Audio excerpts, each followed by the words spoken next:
Hello students, welcome to my channel. I am here with the interesting topic of your 10th class of physics, which is heating effect of current and its applications.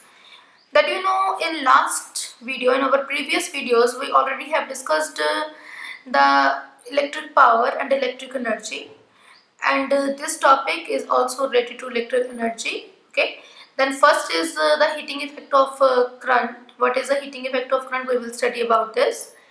Then firstly that if I pass a current through any resistor, let us consider that it's a resistor. If I pass the current I through this resistor R or any conductor, then due to the current, passage of current, it becomes hot.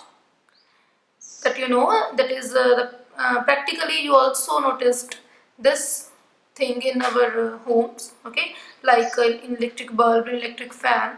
Okay, when we pass the current through any resistor, through any conductor for a small amount of time, or you can say 10 to 20 minutes, and you notice that it becomes hot. Why it becomes hot?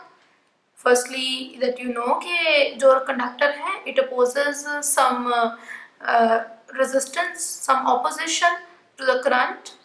तो ये current को अगर resistance offer करेगा तो उससे क्या है कि जो कंडक्टर है, ठीक है जी, उसमें क्या है, इलेक्ट्रॉन्स फ्लो हो रहे हैं. इलेक्ट्रॉन्स जो हैं अगर उन्हें क्या है, रेजिस्टेंस है. रेजिस्टेंस क्यों है? क्योंकि इलेक्ट्रॉन्स जो हैं वो आपस में क्या कर रहे हैं, कोलाइड कर रहे हैं. ठीक है, due to number of collisions in electrons, तो वो क्या है, कोलिजन्स की वजह से उनमें रेजिस्टेंस आती है, ऑपोजिशन आती है. तो इस तरह से जो करंट है वो क्या है, वो रेजिस्टेंस से ऑफर होती है किसी कंडक्टर में से जब आप पास करोगे. क्योंकि कंडक्टर में नंबर ऑफ फ्री इलेक्ट्रॉन्स ज़्यादा है. अगर नंबर ऑफ फ्री इलेक्ट्रॉन ज़्यादा है तो ऑपोजिशन भी ज़्यादा है. तो उसकी वजह से हम क्या देखते हैं कि हमारा जो कंडक्टर है वो क्या हो जाता है, हीट अप हो जाता है. कंडक्टर हमारा हीट अप हो जाता है. तो वो हीट अप क्यों होता है वो मैंने आपको बताया कि करंट पास करने की वजह से. तो करंट पास करने की वजह से उसमें क्या है, जैसे जैसे करंट है वैसे वैसे क्या है, रेजिस्टेंस है. ठीक है जी, जैसे जैसे रेजिस्टेंस है वैसे वैसे क्या है हमारे पास, रेजिस्टेंस मींस क्या है, ऑपोजिशन है. ऑपोजिशन को क्रॉस करने के लिए हमें क्या करना पड़ेगा, वर्क करना पड़ेगा. तो वर्क जो है that will convert into heat energy. Okay, that mean क्या है कि ये जो हीट एनर्जी है, ये हीट अप हो रहा है, ये हीट एनर्जी आ रही है. कहाँ से आ रही है, क्यों? क्योंकि हमें वर्क करना पड़ रहा है, करंट जो है उसे वर्क करना पड़ रहा है इस ऑपोजिशन को क्रॉस करने के लिए. Okay, and this is known as a heating effect of current. Okay, that mean क्या है कि मैंने कंडक्टर में से आई करंट जो है वो फ्लो कराया. आई करंट फ्लो कराने के साथ, ठीक है जी, सपोज कर लो आई करंट टी टाइम के लिए फ्लो कराया हमने. तो हम क्या देखते हैं कि इसमें जो वर्क हुआ, ठीक है जी, वर्क अगेंस्ट रेजिस्टेंस जो हुआ, ठीक है, अगेंस्ट रेजिस्टेंस मीन्स रेजिस्टेंस जो थी, ठीक है जी, ऑपोजिशन जो थी उसके अगेंस्ट जो वर्क हुआ, ठीक है जी, that is equal to W, which is equal to electric energy, which is equal to electric energy also. Okay, and that जो हमारे पास एनर्जी है, ठीक है, हम पढ़ चुके हैं कि एनर्जी का फॉर्मूला क्या है हमारा, that is equal to V I. Okay, that is equal to V I. Okay, then V I T, sorry, ठीक है, V I is the power, ठीक है, V I into T, that becomes the energy. Okay, that is V I T. Okay, तो ये जो हमारे पास work है वो इलेक्ट्रिकल एनर्जी जो है उसके इक्वल है, and that electrical energy that will show as the heat energy. Okay, तो ये जो इलेक्ट्रिकल एनर्जी है ये हीट एनर्जी की फॉर्म में वहां पे एक्सप्रेस होती है. So heat energy is equal to V I T. Also that if I take R as the resistance, then by using Ohm's law, according to Ohm's law, okay, or you can say using Ohm's law, V equal to IR. So you can put that value here. Therefore the heat energy H is equal to, instead of V you will write IR, that becomes I square R T. Okay, then that heat energy that is equal to I square RT. And this formula or this dependence is also discussed by Joule, that is also known as the Joule law of heating.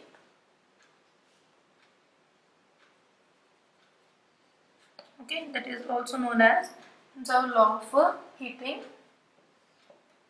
तो उसके according क्या है कि जो heat है, heat produce when I current passes through a conductor, heat produced that is directly proportional to square of current, okay, जितना current flow हो रहा है उसके स्क्वायर के directly. Also heat is directly proportional to the resistance के कितनी opposition है, then heat is also proportional to the time. Okay, तो कितने टाइम के लिए आपने करंट जो है उसमें से फ्लो करवाया। तो अब क्या देखते हैं कि जो हीट है that is directly proportional to I square R T. Okay, or you can say to change the proportionality into equality you require a constant, that constant is k I square r t। Okay, and practically you will see that k having the value 1, therefore you can say h is equal to I square r t। Okay, that mean क्या है कि जब आप किसी conductor में से current pass करते हो I, जिस कंडक्टर की R रेजिस्टेंस है, t टाइम के लिए पास करोगे, तो आप क्या देखते हो, जो करंट है, जो हीट है वो क्या है, directly proportional square of current के, देन डायरेक्टली प्रोपोर्शनल है उस कंडक्टर की रेजिस्टेंस के, एंड डायरेक्टली प्रोपोर्शनल है टाइम के, कि आपने कितने टाइम के लिए जो करंट है उसको फ्लो करवाया।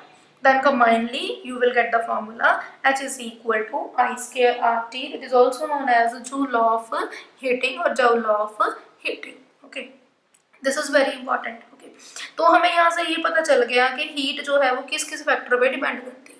ठीक है जी, अब देखो किसी किसी तो डिवाइस में, किसी किसी इलेक्ट्रिकल जो हमारे अप्लायंसेस हैं, तो किसी किसी में तो हमारे ये जो हीट है वो हमारा ड्रॉबैक है, क्योंकि हमें वहाँ हीट नहीं चाहिए। जैसे फैन की बात करते हैं तो फैन में हमें हीट की प्रोडक्शन नहीं चाहिए, तो वहाँ ये हीट जो है that is like the wastage. Okay, that is a wastage of electric energy.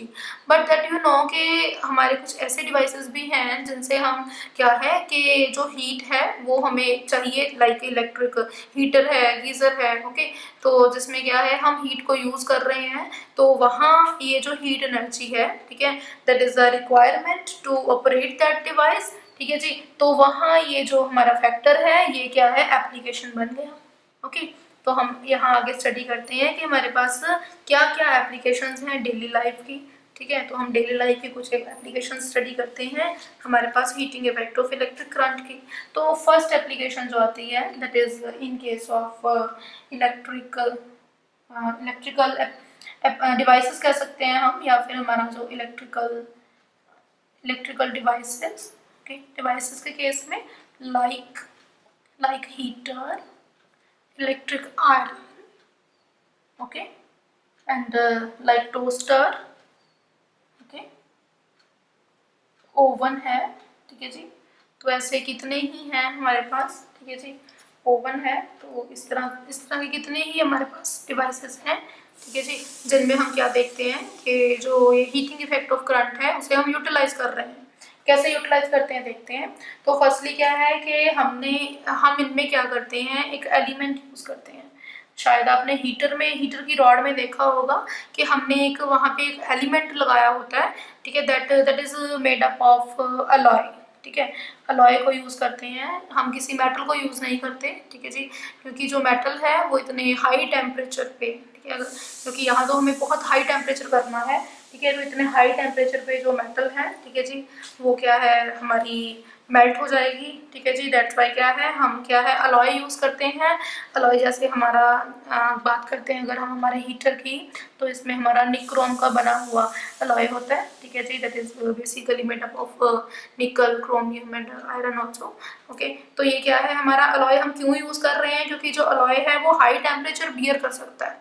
ठीक है जी, तो जब सेकेंडली क्या है कि ये जो हमारा निक्रोम है, ठीक है जी, जब हम इसमें से करंट पास करेंगे तो क्या देखते हैं कि जैसे जैसे हम इसमें से करंट पास करते हैं, ठीक है जी, तो करंट पास करने से जो इसकी रेजिस्टेंस है वो भी क्या है, ज़्यादा है। ठीक है जी, अगर रेजिस्टेंस ज़्यादा है, ठीक है जी, तो टी टाइम के लिए हमने करंट पास किया, तो इसमें हीट भी क्या आएगी, ज़्यादा आएगी, क्योंकि हीट किस पे डिपेंड करती है, आई स्क्वायर आर टी पे।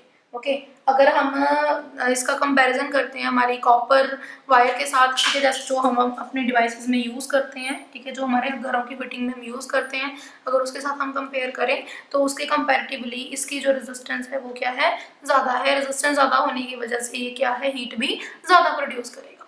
तो हीट अगर ज़्यादा प्रोड्यूस करेगा, ठीक है जी, तो हीटर का काम क्या है, हीट ही तो देनी है उसने हमें, ठीक है। तो इस तरह से क्या है, ये हमारी एक एप्लीकेशन है, ठीक है, जिसमें हम हीटिंग इफेक्ट ऑफ करंट को, ठीक है, यूटिलाइज कर रहे हैं। ओके, ये हीट प्रोड्यूस करेगा, जितनी हीट ज़्यादा प्रोड्यूस करेगा उतना ज़्यादा अच्छा ये वर्क करेगा। देन सिमिलरली इलेक्ट्रिक आयरन है, ठीक है जी। तो जो आयरन है तो उसमें भी क्या है, एक एलिमेंट यूज करते हैं, ठीक है जी। तो जिसमें क्या है कि ये जो हीट जो है हीट अप हो जाए, ठीक है जी। देन दैट यू नो कि वो ऑटोमेटिक कट ऑफ भी हो जाती है, ठीक है। तो उसके लिए भी हम उसमें एक सेटिंग यूज करते हैं, बायोमेटालिक स्ट्रिप जो है, जिससे क्या है वो ऑटोमेटिक कट ऑफ हो जाए, ठीक है जी। जितना टेम्परेचर हमने सेट किया है वहां तक हीट पहुंचने के बाद वो ज़्यादा आगे हीट अप ना हो, ठीक है जी। तो इसी तरह से हमारा टोस्टर है, ओवन है, ये सारे क्या है, sorry that is oven not oven, ठीक है। इस तरह से हमारा ओवन है, ठीक है जी। ये सारे क्या है, as it is heating effect of current जो है उसको एक एप्लीकेशन की तरह हम इसमें यूज कर रहे हैं। Then next we have the second application that is the electric bulb, that you know कि इलेक्ट्रिक बल्ब जो है उसमें बेसिकली क्या होता है, एक फिलामेंट लगा होता है, ठीक है। आपने पढ़ा होगा कहीं ना कहीं, जरूर देखा भी होगा कि उसमें एक क्या है, फिलामेंट लगा होता है, ठीक है जी। जो फिलामेंट है that is basically made up of tungsten, tungsten का बना होता है। टंगस्टन जिसका कि टंगस्टन का क्यों होता है, क्योंकि इसका जो मेल्टिंग पॉइंट है that is very high, that is nearly about 380 degree Celsius, that which is very high, ठीक है। तो इसमें क्या है, जैसे ही हम क्या करते हैं, करंट पास करते हैं, करंट पास करने से क्या है, जो टंगस्टन है फिलामेंट ये हीट अप होता है। आपने देखा होगा कि बल्ब जो है वो धीरे धीरे ग्लो करना शुरू होता है ना, मतलब एकदम से ज़्यादा ग्लो नहीं करता, तो उसकी ग्लोइंग पावर जो है वो धीरे धीरे बढ़ती जाती है। कैसे, वो कैसे बढ़ रही है, जैसे जैसे क्या है, ये जो टंगस्टन है जैसे जैसे ये हीट अप हो रहा है, ठीक है जी, वैसे वैसे क्या है उसकी ग्लोइंग पावर जो है वो इंक्रीज हो रही है। ग्लोइंग पावर इंक्रीज क्यों हो रही है, बेसिकली इसमें यही है कि एलिमेंट हीट अप होने के बाद हमारे पास क्या है कि वहाँ उसकी वो ग्लो करता है, ठीक है जी। देन क्या देखते हैं कि जो ये टंगस्टन है इसकी ऑक्सीडेशन ना हो जाए, कोई रिएक्शन ना कर जाए हाई टेम्परेचर पे, इसके लिए हम क्या है कि इलेक्ट्रिक बल्ब जो है इसमें कुछ गैसेस जो है वो फिल करते हैं, ठीक है जी। इनर्ट गैसेस फिल करते हैं, वैसे भी इनर्ट आपको इनर्ट बता रही हूँ वर्ड में, ठीक है। इनर्ट गैसेस फिल करते हैं, इनर्ट का मतलब क्या है, it is non reactive gas, ठीक है, जो क्या है मतलब रिएक्ट नहीं करती, रिएक्शन नहीं देती, नॉन रिएक्टिव गैसेस जो है हम इसमें फिल करते हैं इलेक्ट्रिक बल्ब में, ठीक है जी। ताकि हमारे पास क्या है कि वो जो फिलामेंट है उसकी ऑक्सीडेशन ना हो, ओके। तो ये भी हमारी प्रैक्टिकल एग्जांपल है जिसमें हम क्या है हीटिंग इफेक्ट ऑफ करंट को यूज कर रहे हैं। देन थर्ड एग्जांपल जो हमारे घरों में हम देखते हैं that is the fuse wire, fuse wire लगी होती है जी हमारे घरों में, ठीक है। That is also that will also work on heating effect of current. तो फ्यूज वायर जो है, ठीक है जी, ये भी क्या है जी, हम पता होगा आपको कि हम जहाँ जहाँ हमारे इलेक्ट्रिसिटी सप्लाई आती है ना बाहर से, मीटर के पास है ना, तो मीटर के पास ही हम क्या है फ्यूज वायर लगाते हैं, ठीक है। फ्यूज वायर क्यों लगाई जाती है, इसका पर्पस क्या है, तो इसको हम डीपली पढ़ते हैं यहाँ पे। तो फ्यूज वायर है क्या जी, ये भी क्या है that is made up of alloy, ठीक है जी, ये भी क्या है लॉय की बनी होती है, ठीक है। देन ये जो जिस मटेरियल की बनी है, ठीक है जी, उसमें क्या है कि हम क्या यूज करते हैं, क्या है उसकी प्रॉपर्टी कि इसका जो मेल्टिंग पॉइंट है, ठीक है, इसका जो लॉय जो यूज कर रहे हैं इसका मेल्टिंग पॉइंट जो है that must be less than the melting point of copper, ठीक है। क्योंकि हमारे घरों में जो मेनली हम फिटिंग करते हैं that is of copper wire, ठीक है जी। तो इसका क्या less than the melting point of copper होना चाहिए। अगर मेल्टिंग पॉइंट कॉपर से कम होगा तो ही ये पहले मेल्ट करेगी। तो इस पर्पस को मैं डीपली समझाती हूँ आपको। तो फर्स्टली क्या है कि इसको हम मतलब मेनली ये जो मटेरियल हम इसके लिए यूज करते हैं that is a mixture alloy है, ठीक है जी। देन जो ये फ्यूज है इसको हम क्या करते हैं सीरीज में लगा देते हैं, ठीक है, जहाँ से हमारी बाहर से कनेक्शन आ रहे हैं जो है ना, तो वहाँ जब मीटर लगने से पहले हम फ्यूज वायर को वहाँ सीरीज में लगा देते हैं, ठीक है जी। तो सीरीज में लगाते हैं तो क्या होता है उससे, ठीक है जी, मान लो कि करंट जो है वो हैवी करंट आ गया, तो बाहर से जो सप्लाई आई, ठीक है, मान लो ये फ्यूज वायर है मेरी सीरीज में लगी हुई, ठीक है, तो बाहर से अगर करंट जो है वो हाई आ गया तो क्या होगा कि ये जो फ्यूज वायर है यहाँ पे मेल्ट हो जाएगी। अगर ये मेल्ट हो गई, क्योंकि देखो कॉपर से पहले मेल्ट होनी चाहिए ना, ये हमारी फिटिंग वाली वायर है, ये हमारी फ्यूज वायर है, तो फ्यूज वायर जो है वो फिटिंग वाली वायर से पहले मेल्ट हो जाएगी। अगर वो पहले मेल्ट हो गई तो उससे क्या होगा कि ये जो कनेक्शन है वो क्या हो जाएगा, कट हो जाएगा, कनेक्शन कट हो जाएगा, तो वो हैवी सप्लाई जो करंट की एकदम से आ गई वो हमारे अंदर जो है घरों की फिटिंग तक नहीं पहुंच रही, तो हमारे जितने भी डिवाइसेस वहां पे वर्क कर रहे हैं उनमें एकदम से करंट नहीं बढ़ेगा, तो कोई भी नुकसान नहीं होगा। तो इसके लिए हम क्या करते हैं, फ्यूज वायर जो है वो घरों में लगाते हैं। तो ऐसी बहुत सी एप्लीकेशंस हैं जो आप अपनी डेली लाइफ में ऑब्जर्व करते हो। तो अगर आप कोई ऐसी एप्लीकेशन ऑब्जर्व करते हो तो कमेंट सेक्शन में जरूर लिख के भेजिएगा कि इसके इन 3 एप्लीकेशन जो मैंने आपको कराई हैं, इसके अलावा कोई और एप्लीकेशन जो आपने अपने घरों में देखी हो, ऑब्जर्व की हो अपनी डेली लाइफ में। ओके, तो नेक्स्ट जो है वो हम यहाँ पे टॉपिक डिस्कस करते हैं, जैसे रेटिंग है, इलेक्ट्रिकल जो डिवाइसेस की रेटिंग होती है, वो रेटिंग क्या चीज़ होती है, वो क्या इन्फॉर्मेशन मिलती है उससे।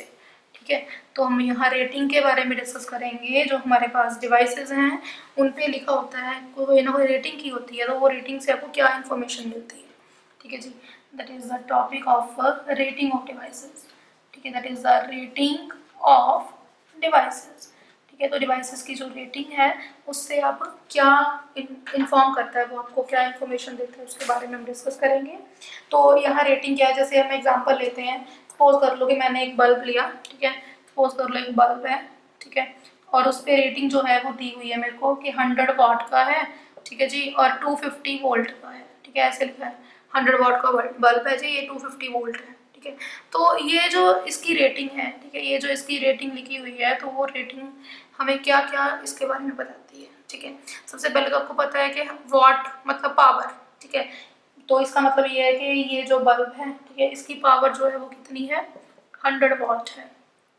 ठीक है जी, और वोल्टेज 250। ठीक है, मीन्स ये मैक्सिमम जो आपको 250 वोल्ट पे इसको ऑपरेट कर सकते हो। ठीक है, इसका मतलब ये है कि अगर आप इसको 250 वोल्ट पे ऑपरेट करोगे, ठीक है, मतलब क्या है इसका, 250 वोल्ट पे अगर आप इसको ऑपरेट करोगे तो ये 100 वाट पावर जो है वो कंज्यूम करेगा। ठीक है, कि 100 वाट पावर जो है वो कंज्यूम करेगा ये। ठीक है, इलेक्ट्रिकल पावर, अगर क्या है आप इसको 250 वोल्ट पे चलाते हो। ठीक है जी, तो देखते हैं कि पावर अगर हमारे पास 100 वाट है, ठीक है, that you know power is equal to V I. Okay, तो पावर जो है वो वी आई के इक्वल है। तो यहाँ से हम इसकी करंट निकाल सकते हैं कि ये जो कितना करंट इसमें से मैक्सिमम फ्लो होगा, तो पावर कितनी है इसकी, दैट इज 100। ठीक है, 250 वोल्ट जो है इसकी वोल्टेज जो गिवन है, then that will give you 0.4, right, 0.4 ampere. ठीक है, तो इसका मतलब ये है कि this is the value of maximum current. ठीक है, तो है क्या ये मैक्सिमम करंट की वैल्यू है। ठीक है जी, तो that can flow without any fuse और मेल्टिंग। ठीक है, तो मतलब इसके फिलामेंट को, इसके बल्ब के, ठीक है, फ्यूज को, फिलामेंट को मेल्ट किए बिना, मतलब फ्यूज तो नहीं, चलो इसका जो फिलामेंट है उसको मेल्ट किए बिना मैक्सिमम इसमें से इतना करंट जो है वो फ्लो हो सकता है। ठीक है जी, then what about the resistance, you can also calculate the resistance of that bulb। ठीक है, तो रेजिस्टेंस कैसे कैलकुलेट करेंगे, that is also very simple, that is P is equal to V I and now you know the value of, चलो ये तो हमने calculate किया, हमें V की वैल्यू पता है ना, using V equal to I R. Okay, then I तो यहाँ पे हमें गिवन नहीं था पहले ना, तो I की वैल्यू V बाई आर लिख सकते हैं, तो यहाँ पे मैंने फिल कर लिया। Then P is equal to V square by r। okay, then that will give you P is equal to, that is V square by R है। ठीक है जी, तो V की वैल्यू हमें गिवन है, that is V is 250। ठीक है, तो R हमें फाइंड करना है। ठीक है, तो 250 इंटू 250। ठीक है, R उधर चला गया, P इधर ले आए हम, तो यहाँ पे मतलब ऐसे लिख लिया इसको, R equal to V square by P। Then P की वैल्यू कितनी है, 100 है, then that will give you, that is 625 ओम।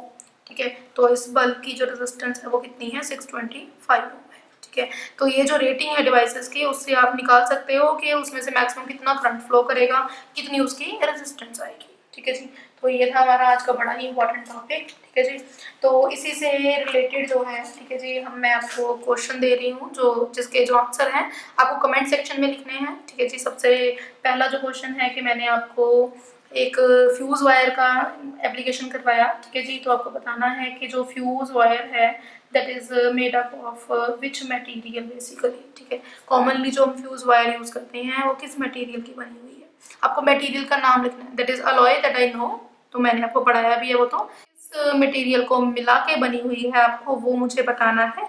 तो इसको कमेंट सेक्शन में इसका जो आंसर है वो ज़रूर लिखिएगा, then I will tell you कि आपने ये सही लिखा या नहीं। ठीक है जी। और सेकंड क्वेश्चन है आपका, मैंने आपको बल्ब की जो एप्लीकेशन करवाई है उस एप्लीकेशन में मैंने आपको बताया है कि इसमें इनर्ट गैसेस जो हैं वो फिल होती हैं। ठीक है जी। तो आपको मुझे ये बताना है कि जो बल्ब में, ठीक है जी, बल्ब के केस में जो गैसेस फिल होती हैं ताकि जो फिलामेंट है वो ऑक्सीडाइज ना हो, फिलामेंट जो है उसकी मेल्टिंग ना हो, वो ऑक्सीडाइज ना हो, तो उसमें जो गैसेस फिल होती हैं उस गैसेस के आपको नेम बताने हैं। ठीक है, याद रखिएगा आपको मुझे नेम बताने हैं मटेरियल के, इसका आंसर अलॉय नहीं लिख देना और इसका आंसर इनर्ट गैस नहीं लिख देना। ठीक है जी। तो आपको प्रॉपर मुझे नेम बताने हैं, ठीक है जी, कि कौन सा फ्यूज वायर में हम कौन सा मटेरियल कॉमनली यूज कर रहे हैं, मटेरियल का नेम, प्लस जो मुझे बताना है आपने वो बल्ब जो है उसमें हम कौन कौन सी गैसेस फिल करते हैं ताकि वो जो बल्ब है उसका फिलामेंट ऑक्सीडाइज ना हो। तो ये था हमारा आज का बड़ा ही इंपॉर्टेंट टॉपिक।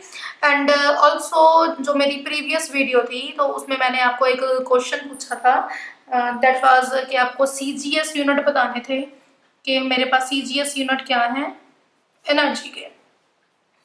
तो आई होप आपने उस लेक्चर को देखा होगा और इसका आंसर जरूर आपने रिसर्च किया होगा। तो इसका आंसर मैं आपको बता रही हूँ कि CGS यूनिट जो है एनर्जी के वो क्या है जी, अर्ग हैं। ठीक है जी, ऐसा यूनिट जैसे हमारे पास जूल होते हैं तो CGS यूनिट अर्ग हैं। ये हमारा फर्स्ट क्वेश्चन था। सेकंड क्वेश्चन जो मैंने आपसे पूछा था, मैंने आपको पूछा था कि 1 हॉर्स पावर जो है, 1 हॉर्स पावर जो है, जो यूनिट पावर के होते हैं, तो 1 हॉर्स पावर जो है वो कितने वॉट के इक्वल है। तो मैंने आपको ये फिलअप बोला था फिल करने के लिए कि कितने वॉट के इक्वल है, that is also equal to 746 watt. 1 horsepower that is equal to 746 watt. ये हमारे जो था, ठीक है जी, ये हमारे प्रीवियस जो मैंने वो क्वेश्चन दिए थे ये उसके आंसर हैं। ठीक है जी। और ये जो हमारे क्वेश्चन इस वीडियो के हैं तो इन्हें हम हमारी नेक्स्ट वीडियो जो है उसमें डिस्कस करेंगे। Thank you for watching my channel and watching this video, like and subscribe my channel.